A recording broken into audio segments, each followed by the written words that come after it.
Sean O'Casey's passion for political engagement began at least a decade before the 1920s.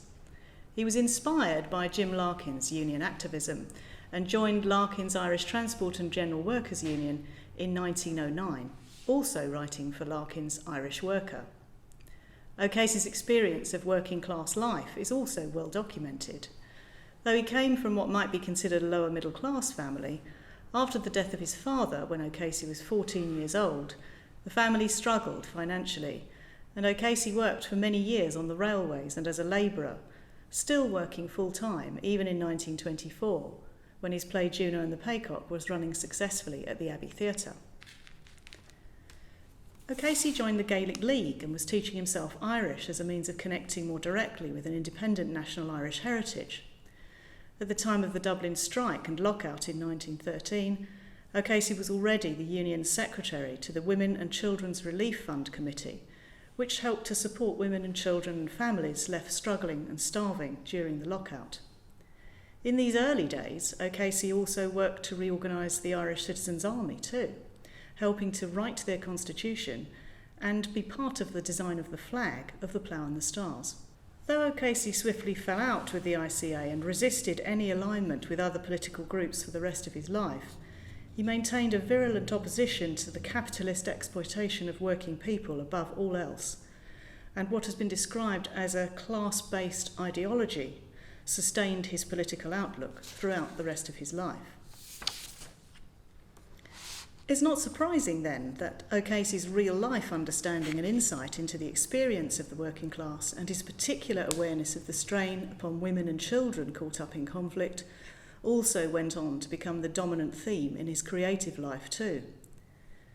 O'Casey begins his playwriting career in the 1920s, and in his plays, women are given strong central roles, from Michelle Paull, willing to risk death to protect the faux gunman Davron in The Shadow of a Gunman, to Juno Paull, who, trying to hold her family together financially and emotionally in Juno and the Peacock, to the pregnant Nora Clitheroe, sent mad with distraction, fearing the loss of her child's father to a vainglorious political cause in The Plough and the Stars. O'Casey gave the working class women of Dublin tenements vibrant voices to be heard publicly on stage at the Abbey as they had never been heard before in the plays of Yeats, Lady Gregory or J.M. Synge. Living as he did in Dublin tenement accommodation amongst the poorest and most deprived class of the city, O'Casey was very much a part of this vision of the city he went on to present on stage. Much of his adult life was spent in deprived circumstances, and soon after he joined Larkin's union, he was sacked from his job on the railway because he was known as a union activist and therefore considered a troublemaker. Two of his friends at the time would invite him home to their lodgings on a Saturday night. They said, partly because he was an entertaining talker and partly because we thought he needed a meal. O'Casey lived in Dublin at the time of the Easter Rising, 1916, the Anglo-Irish War and the Civil War, and he used that personal in-place knowledge of these three seismic political moments to create the historical backdrop to three of his most famous plays for the Abbey Theatre in the 1920s. O'Casey wasn't the only Irish dramatist whose work was significant for theatre and politics in the 1920s. Bernard Shaw's St. Joan, examining similar concerns about politics and martyrdom through the historical prism, was being premiered in New York in 1923. But Shaw was already an exile from the island by this time, and as Joseph Holloway notes in his Impressions of a Dublin Playgoer, O'Casey himself said of St. Joan, "The dialogue is fine and chock full of raps at England." Shaw looks out beyond Dublin, but it's O'Casey who's there on the doorstep as the major political events happen, and as such he becomes a kind of theatrical political commentator at large in the city. O'Casey used the stage to encourage a public dialogue about political aspirations, consequences and disappointments of major political events with his audience. The Shadow of a Gunman, 1923, Juno and the Peacock, 1924, and The Plough and the Stars, 1926, the plays that came to be known as the Dublin Trilogy, present social and political themes of their time which still seem grimly familiar today in our post-Brexit and post-Trump world.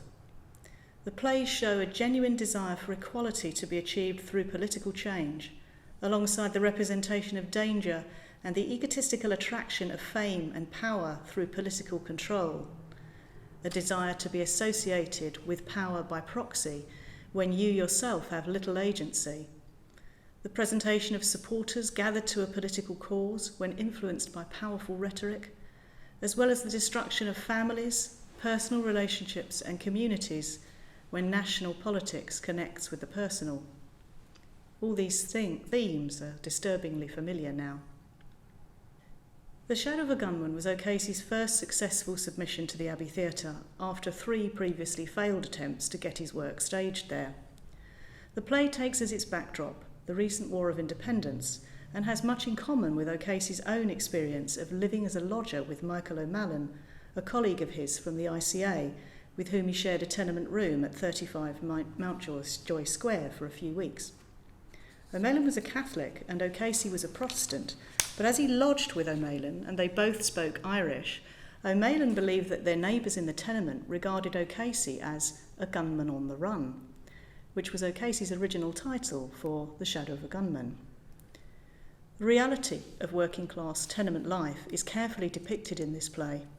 The room in which the action takes place is described as a return room, not initially even intended for human habitation. It is now the home to not one but 2 men, Seamus Shields and Donald Davron. 2 beds, 2 chairs, a table, a typewriter, some books crammed into the space, nowhere to keep their clothes, so collars and ties are hung on a cupboard door. This is no comfortable personal retreat, but a busy, cramped, noisy room. Davron is there as Shields' lodger to help him pay the rent in even this confined space. Davron is trying to write poetry, but is subject to endless disturbance by the other occupants of the tenement walking in at any time, as well as those coming in from outside. Such realistic representation of these conditions echoes O'Casey's own experience of sharing the room with O'Malley. O'Casey was familiar with incessant interruption and the exhausting nature of the communal living that is a recognisable reality for working-class people of Dublin. O'Casey also experienced a black and tan raid while he was living in this tenement, with the paramilitaries breaking down the front door to get in. O'Casey himself was still a member of the ICA at this time and was extremely anxious about the minutes of the ICA meeting he had in his room and that they would be discovered, so that he had to sneak out of the house with them hidden in a book and return before he was missed. Later, his landlord was found to be hiding 5 bombs in his shop next door and was arrested. These real-life experiences of tenement life seem to have made it into the plot of The Shadow of a Gunman, where O'Malley becomes Seamus Shields, O'Casey's roommate, and the mystique created about O'Casey himself is played out through Davron and the bombs and the raid on the house that all bring closure to the plot. O'Casey's play suggests the attraction of being drawn into living the life of an illicit life of a gunman and its unexpected consequences. Davron, the poet, and Minnie, his tenement neighbour, enthralled by his dangerous image as a Republican gunman for the IRA, both aspire to something beyond the deprivation of the tenement poverty. Davron is too pleased to deny it, the stage directions tell us, when Minnie says she knows he's a gunman on the run. And Minnie herself is determined to believe that Davron is hiding out in their shared tenement. O'Casey identifies the allure and excitement of being caught up in something bigger than themselves for both Davron and Minnie. Davron doesn't want to lose the distinctive cachet of being a covert Republican. Minnie, meanwhile, desperately wants to hold on to her belief in Davron's dedication to the political cause. You die for your country.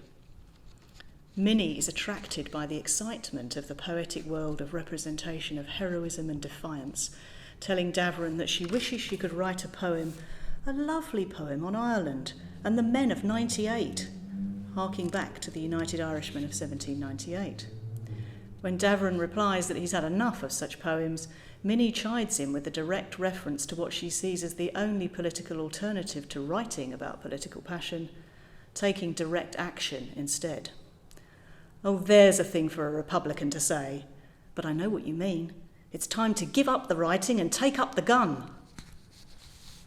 O'Casey's play wrenches the irony out of Donald's question to himself at the end of the first act.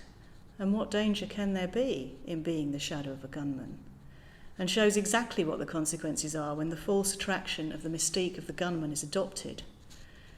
Davern cultivates his persona of the gunman because he wants to impress Minnie, and O'Casey's play is able to suggest a link between this and falling into an alignment with a political regime because of its spurious allure, because it offers a route to self-importance rather than because you support the cause itself. Minnie, having volunteered to take the bag of bombs left by Maguire in Davern's room into her own, is shot dead after escaping arrest and murdered for a political cause that Davern doesn't even truly support. As Davern mournfully comments, "It's a terrible thing to think poor Minnie is dead, but it's still more terrible to think that Davern and Shields are alive." The play warns against allowing others to do your dirty work for you, and Davern characterises himself at the end as a poet and poltroon, suggesting a division between idealism and inaction that O'Casey remains wary of. As Ivor Brown's of the review of the play suggests, O'Casey shows us nationalism as the last refuge of poltroons, and he holds up his mirror to life by the Liffey with the same anxiety to catch the reflection of the odd corner. The real hero of this play is the heroine, who could at least live up to her illusions and finally give up her life for them. The poet was no gunman at all, but Minnie died to save him. Mr. O'Casey can sneer at most things, but death for loyalty defies derision. O'Casey himself later said of The Shadow of a Gunman, "We often chase the wrong heroes, or those who are not heroes at all." The chasing of a hero is in this play, and also the readiness of poor conceited minds to be chased and honoured for heroism which is often foolish. Though of course it remains true to believe that it's good to die for one's country, people, really, should the need arise. Old glory is often fluttered for unworthy purposes, but the flag remains true and beautiful symbol, even when it is held aloft in the hands of a scoundrel. For O'Casey, it's not those who die genuinely for a political cause that need to be critiqued, but those who seek false heroism for their own glory. When The Shadow of a Gunman was restaged in August 1924, it was so popular with audiences again that when Yeats and his wife arrived to see it again, it was already sold out and they had to go to the cinema instead. O'Casey had captured a vision of the city that its audiences recognised. Joseph Holloway again. The Shadow of a Gunman has been staged for 3 nights with the usual result. Crowds had to be turned away from each performance.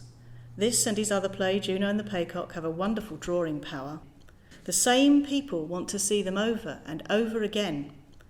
Certainly, O'Casey has written the 2 most popular plays ever seen at the Abbey, and they are both backgrounded by the terrible times we have just passed through. But his characters are so true to life and humorous that all swallow the bitter pill of fact that underlies both pieces. For Holloway, the attractions of The Shadow of a Gunman and Juno for contemporary audiences were the fact that they were set against those terrible times that the playgoers were familiar with, and because they were so true to life. However, not all O'Casey's plays would be so happily received, and his bitter pill was certainly not swallowed by all, especially by audiences at the Plough and the Stars in 1926, as we'll see later. In the first 20 years of the Abbey's history, Juno and the Peacock, 1924, became its most popular play, swiftly overshadowing Shadow of a Gunman, and it remains O'Casey's most performed play in the canon today. The play takes place during the Civil War in 1922, and O'Casey this time presents a family drama, showing the reality of working-class the Boyle family living in rented rooms in the rundown Dublin tenement.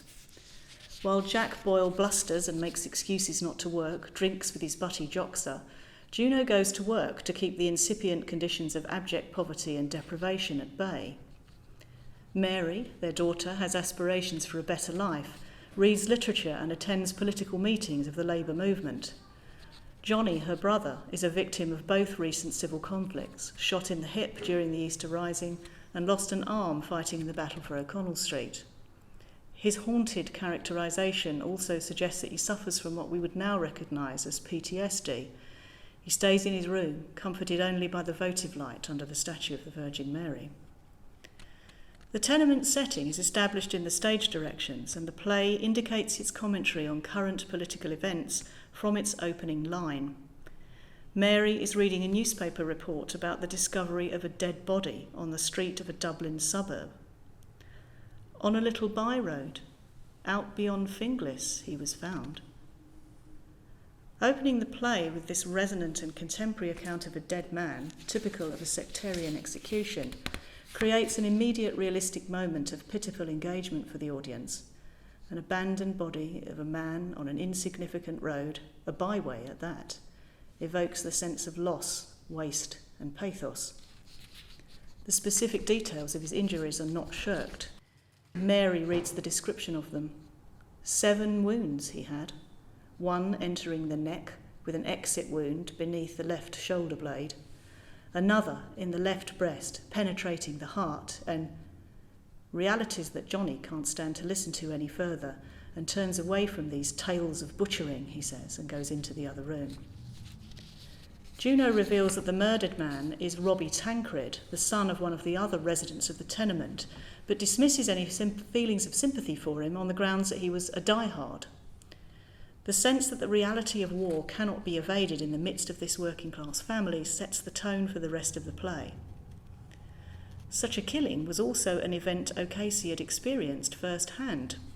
He told Joseph Holloway again about being woken up from sleep in the tenement room one night, with the sheet being pulled from him and a torchlight shone in his eyes, and seeing 3 revolvers aimed directly at him, held by Free State members who had come to seek retribution for the death of one of their own. O'Casey graphically describes the young man when they found him being shot in the mouth, and he was appalled as such brutality demoralises a country, he said. In Juno, the conflict comes into the heart of the family living room, where Johnny Boyle himself is called for by the irregulars to be taken away to account for his betrayal of former friend Robbie Tancred.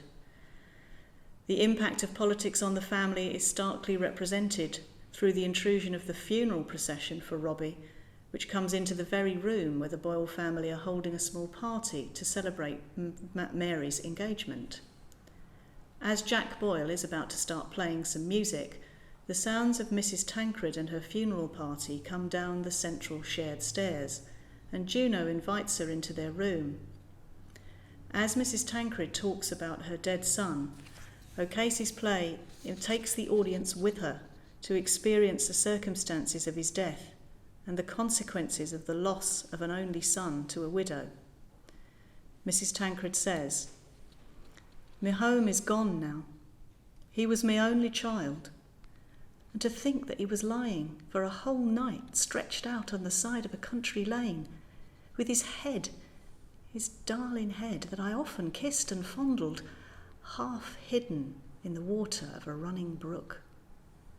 And I'm told he was the leader of an ambush where my next-door neighbour, Mrs. Manning, lost her Free State soldier son.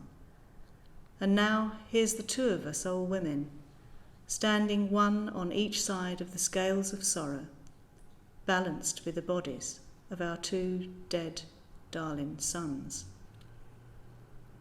The image of the scales balancing out the bodies of the Free State and the Republican sons is stark and arresting. O'Casey appears to ask his audience, does it matter which side you're on when both end in death? When Johnny himself dies later in the play for his part in Robbie Tancred's death, Juno Boyle acknowledges that it's her turn to step into this repellent, repetitive cycle of mourning, as she herself repeats Mrs. Tancred's earlier plea about her own now dead son.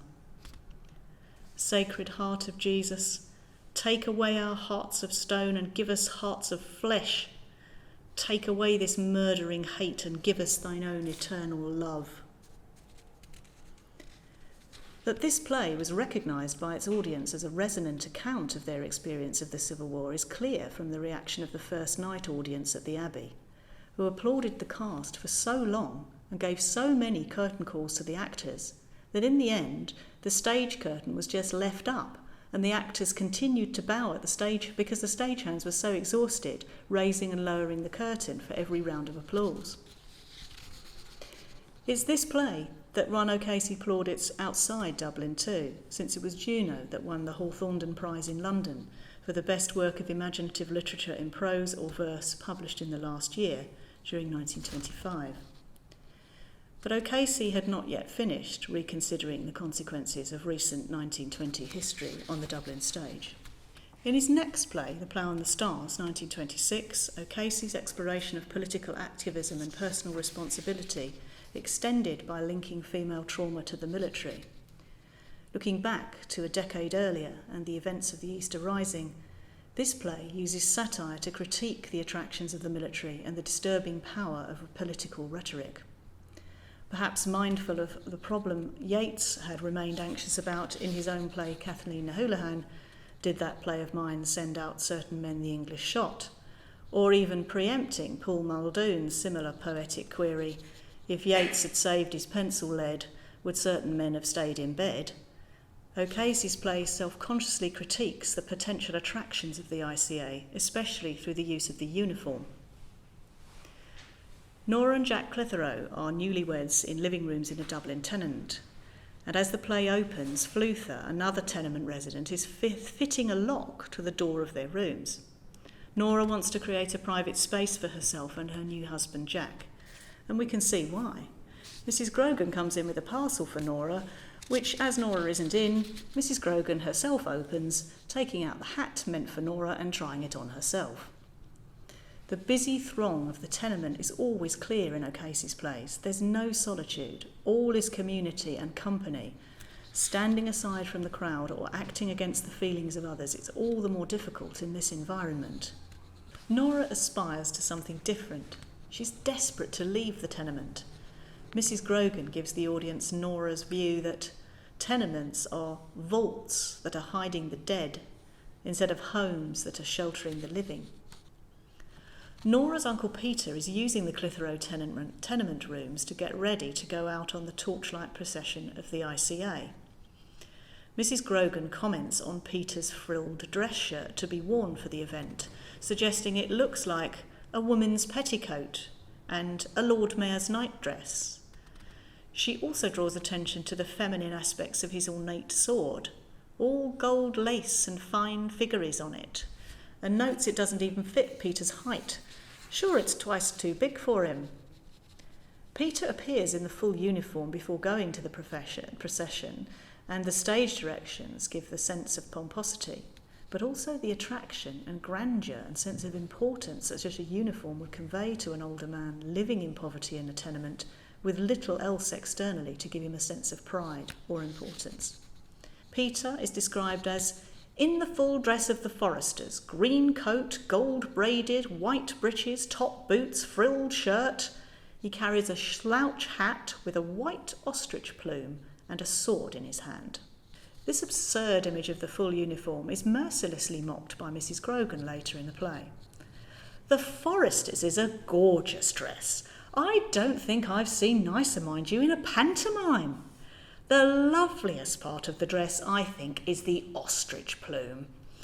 When yous are going along and I see them waving and nodding and wagging, I seem to be looking at each of yous hanging at the end of a rope, your eyes bulging and your legs twisting and jerking, gasping and gasping for breath while yous are trying to die for Ireland.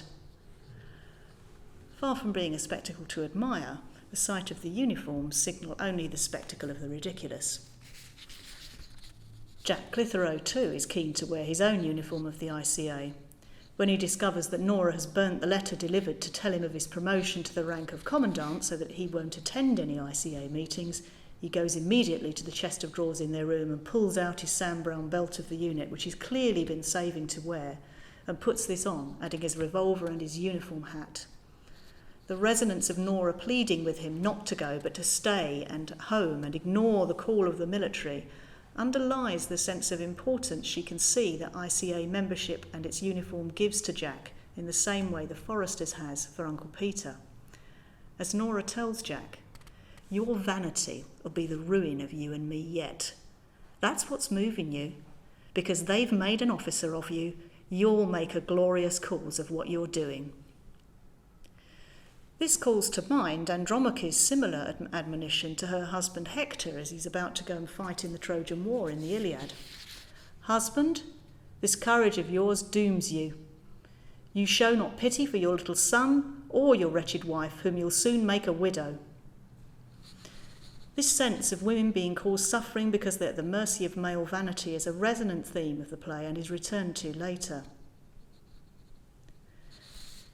The danger of the kind of rousing rhetoric that has led the men to take action is also represented through the voice of the man in the play outside the pub in Act 2, which is based on the speech of Patrick Pearse made at the grave of O'Donovan Rossa. The audience listens as the voice intones, "It's a glorious thing to see guns in the hands of Irishmen. We must accustom ourselves to the thought of arms. We must accustom ourselves to the sight of arms. We must accustom ourselves to the use of arms. Bloodshed is a sanctifying thing." After the full speech, the play shows Uncle Peter roused to such a height of passionate feeling that he is willing to take instant action for the cause. The memory of all the things that was done and all the things that was suffered by the people was booming in my brain. Every nerve in my body was quivering to do something desperate. Luther is similarly impassioned and enthusiastically says to Peter, showing him his raised arm, "The blood was boiling in my veins." This scene, showing what might now be called group hysteria and how it could be built up by political rhetoric, is clear. What both Peter and Luther respond to in the voice of the man is the emotion they felt as the result of the words. They do not analyse the content of the words, they discuss how it made them feel. Their response is visceral, not rational, and it is this intensity of emotional reaction without reflection which the play is questioning, the response of the id, not the superego. There's something chilling about the outcome of the meeting, which such men are drawn to by a desire for sense of belonging and purpose, but where they'll be roused to take action which will potentially result in death and destruction. The logical consequences of the words of the voice of the man is not yet evident in the play, because no characters have died at this point. But the real life consequences of these words are there in the recent historical memory of the audience, who are watching this re-representation of Pearse's speech more than 10 years after the event, knowing the reality of the outcome. The famous riots objecting to this play took place on the Abbey stage on the 4th night of the show. The riots were led by Mrs. Hannah Shee Skeffington, whose pacifist husband Francis had views about the Rising which were perhaps closer to the narrative of O'Casey's play than his wife might have acknowledged. On Easter Monday, while handing out leaflets on the Portobello Bridge, telling the public not to join into the looting or going on in the Rising and not to take part in any political or unlawful activity, Frances Shee Skeffington met Maud Joint, and she remembered him telling her that the Rising was a deplorable mistake, and it was in fact the logical outcome of the Western spirit of militarism and the belief that physical force was the only means of winning a cause. Later arrested on the bridge for distributing these leaflets, Francis Shee Skeffington was brutally executed in his cell without trial at the Portobello Barracks by Captain Bowen Colthurst, an officer in the British Army, an act for which Bowen Colthurst was later court-martialled and subsequently declared insane.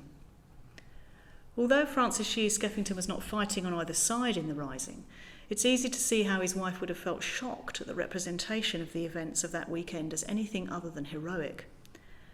Hannah Shee Skeffington, along with Frank Ryan, the IRA leader, managed to mount the stage at the Abbey by climbing onto the piano and led speeches of protest against the play, which stopped the performance of The Plough and the Stars.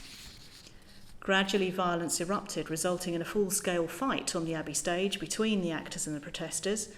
Tensions had even run so high before the play that there was a foiled kidnap attempt to stop Barry Fitzgerald playing Luther in the play, to prevent him even getting to the theatre. Other protesters were also some of the women whose voices and experiences O'Casey might have thought he was giving representation to on stage. The Republican protesters were organised by those representing the widows, sisters, daughters and supporters of men who fought in the Easter Rising, says Christopher Murray, who also in part suggests that the women may have been protesting at the failure of the revolution itself rather than at the play. Mrs. Shee Skeffington and the mother of Patrick and Willie Pearse were both in the audience that night, and, as Christopher Murray has suggested, 10 years on, the 1916 Rising seemed to have almost been forgotten. It was a dead issue. O'Casey's play, by an ironic process of revisionism, made it a live one. O'Casey's play on stage that week brought the Easter Rising back into the public consciousness as a key moment in the fight towards independence, because seeing that event represented on stage reminded the audience both of the significance of its historical moment and their frustration that it did not fully succeed in its aims. The audience's anger at the play is a manifestation of their anger at the political moment lost. Partition had been achieved, but not a free and united Ireland. O'Casey's famous address to the rioting audience that the fame of O'Casey is born here tonight, this is his apotheosis, might refer not only to his reputation as a playwright, but as a prescient chronicler of his times. Act 3 of the play does depict fear and fighting on the streets of Dublin during the Easter Rising between the ICA and the British soldiers. Nora Clitheroe, now pregnant, rails in torment at the thought of her husband Jack being killed in the conflict and when she talks to Mrs. Grogan. Nora has been to the barricades to try and find Jack and bring him home. Since there's no woman who gives a son or husband to be killed, if they say it, they're lying against God, nature, and against themselves. But Nora has been told, not by the men fighting, but by the other women at the barricades, to go home and not be trying to dishearten the men. That I was not worthy to bear a son to a man who was out fighting for freedom. Nora won't accept that there's any bravery in her husband's decision to fight. And he stands there because he's a brave? No, but because he's a coward. Coward! Coward! I tell you, they're afraid to say they're afraid. At the barricade in North King Street, I saw fear glowing in all their eyes.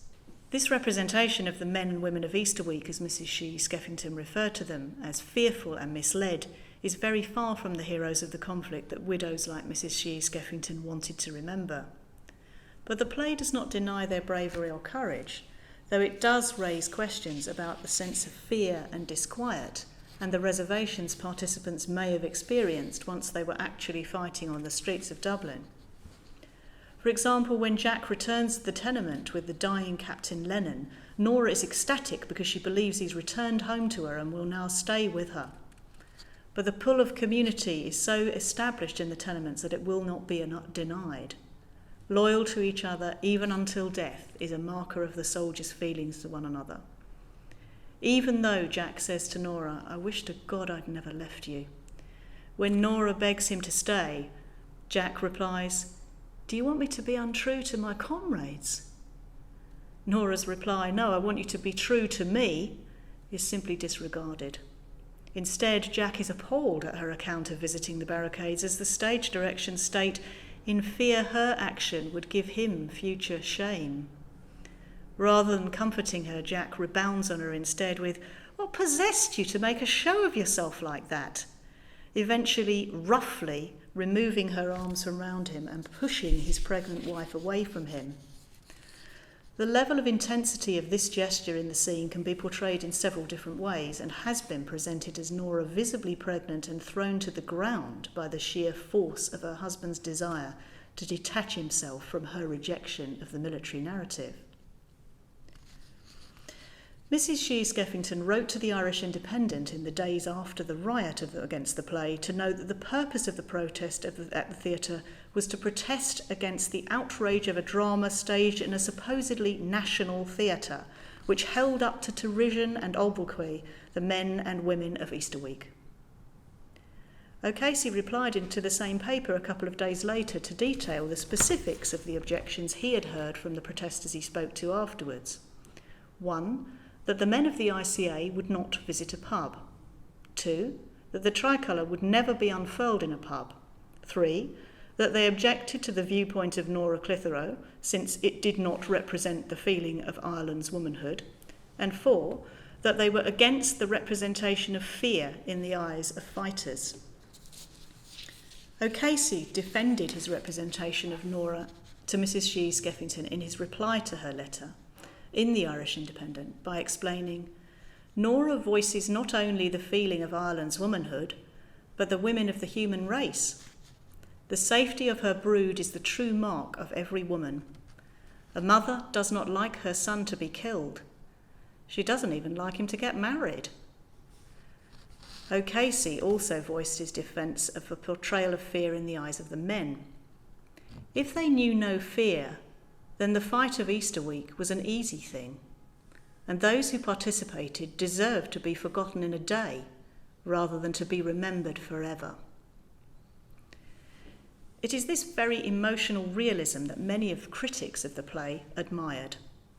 Lady Gregory, writing in her journal after the performance, commented on the representation of the working class and particularly the experience of the women that O'Casey's work captures, saying, "One honours and understands their emotion, and then comes what all nations have seen, the suffering that falls through war, and especially civil war, on the women, the poor, the wretched homes and families of the slums."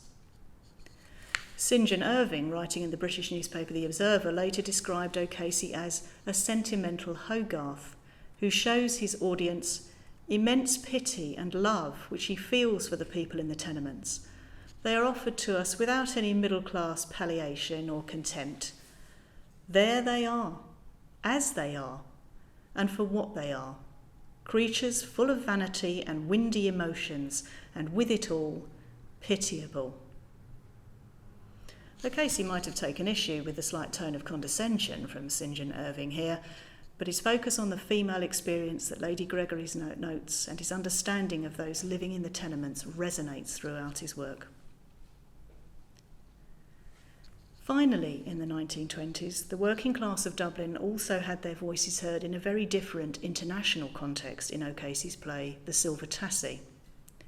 Written in 1928, though not staged in London until 1930, after controversially being refused a production at the Abbey, O'Casey was by this time living in London with his wife Eileen, who was just about to have their first child, Brian. Still, though, O'Casey was writing about the impact of politics on the life of the Dublin working class. O'Casey's play follows the men and some women of the Dublin tenement out of Dublin and onto the World War I battlefields of France, where the men are fighting in the trenches on behalf of the British state. Many Irishmen had gone to fight for Britain against Germany in the First World War, in part persuaded by reasoning that loyalty to the British state during an international conflict would prove their worth and ability to be an independent nation once the First World War was over. O'Casey's Dublin Trilogy had already underlined how that hope turned out. The Silver Tassie, with its use of expressionist style of staging in the second act as a new way of representing the war zone, expanded O'Casey's largely naturalistic style of staging from his previous work to use instead a surreal visual and sound landscape depicting the conditions of the First World War for working class soldiers actually doing the fighting. Not for O'Casey, the viewpoint of the officers in the dugout from R.C. Sheriff's Journey's End, for example, written in the same year.